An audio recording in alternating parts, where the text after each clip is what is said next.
දැන් graphic designer කෙනෙක් කොහොමද ඉන්ටර්නැෂනල් මාකට් එකට තමන්ගේ පාර හදාගන්නේ විවෘත කරගන්නේ?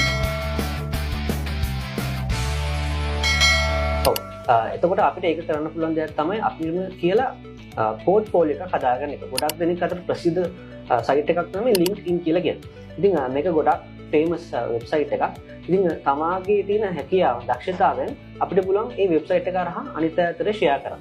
අපිට LinkedIn ප්‍රොෆයිල් එක වගේම Adobe Behance කියන වෙබ්සයිට් එකේ හරහා අපිට පුළුවන් අපේ link එකක් හරහා අපේ තියෙන නිර්මාණ තව කෙනෙක්ට දාන්න. ඉතින් දැන් ගොඩක් දෙනෙක් මේ ට්‍රෙන්ඩ් එකක් වෙලා තියෙනවා මේක.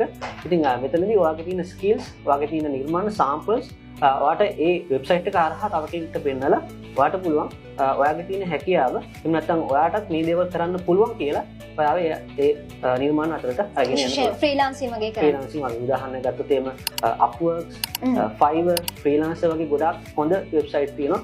ඔයාට හැකියාව තියෙනවා නම් ඒ ස්කිල් එක පාවිච්චි කරලා ඔයාට පුළුවන් earn කරන තැනට පත් කරගන්න පුළුවන්.